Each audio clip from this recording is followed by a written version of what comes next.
zay ny amin'iny fa mitarika resabe tatoato ny ACD na ny Advance Cargo Declaration zay nanomboka niatra tamin'ny voalohany volana desambra teo. Manainy avy eo nivony sihatry ny tsy miankina sao hiteraka fandanina fanampiny na surcharge ho azy ireo ny fampiarana izany. Mitondra fanazavana mikasika ireo tombotsoa maro ao anatin'ny ACD izay ihany kosa avy eo nivony APMF. Voalaza nandritry ny filakevitry ny gouvernemanta no tanterana ny fahafito ambin'ny folo ny volana novambra 2024 lasa teo fa manomboka ampiarina ny voalohan'ny volana desambra ny ACD na ny Advance Cargo Declaration. Advanced Cargo Declaration moa zany no fanalavana an'le izy dia zany hoe zany fomba ray zany entina ampandrenesana mialoha ny sambo zany raha ohatra hoe handeha aty amintsika izy zany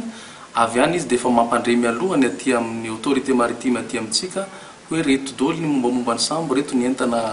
halefa aty Madagasikara amin'izao daty izy miainga marobe le renseignement tadiavinay momba ny zavatra zay io renseignement reo zany ilainay momba le sûreté sécurité aty amintsika zay zavatra norme sûreté sécurité takiny OMI organisation maritime internationale reo norme code espèce io zany ratifietsika io zavatra io convention io dia zay zany ny application zay zavatra zay zany no mahatonga antsika nanao ny ACD.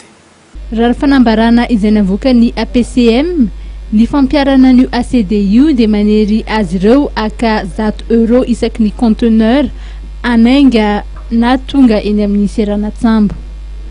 Raha ny fanazavana ny oety ny tompona andraikitra avy eo anivon'ny APMF nefa dia amin'ny alalan'ny plateforme izay iraisam-pirenena no anaovana sy andoavana ny redevance izay. Ny fomba aloha fandoavana ny redevance dia efa misy efa nampianarana ndreo koa zay zavatra zay tamin'le natao tany Tamatavy. Zany hoe zany misy plateforme zany hoe forme na site izy io site web anankiray dia ao zany ianao no mitsofoka dia ao anatin'io site web io zany no misy an'le orientation rehetra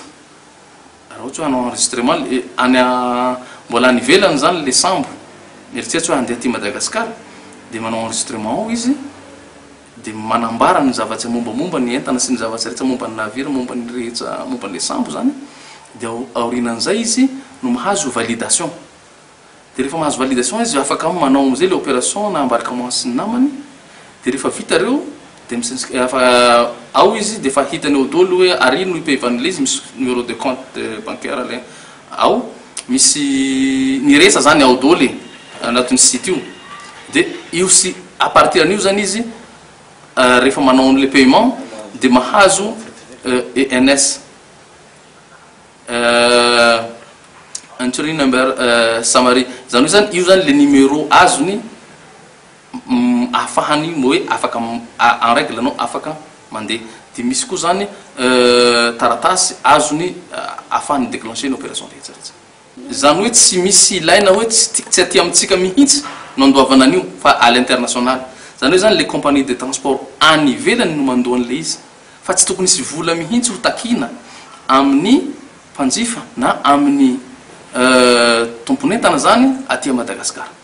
Ny tanjona moa dia ny anatsara ny fahatserarana mba anaraka ireo fepetra samihafa takiny ny eo anivon'ny sehatra iraisam-pirenena. Le vola zany efa manaraka ny teneniko teo misy paiement amin'le toerana anaovana an'le izy dia versena any amin'ny fa misy compte ao anatin'io zavatra io compte io no iversena le vola dia izay zany le izy rehefa avy eo zany efa misy koa anatin'ny contrat ny APMF sy ny ATPMS ny fomba fampiasana zay vola zay ary ireo vola reo hoentina hanatsarana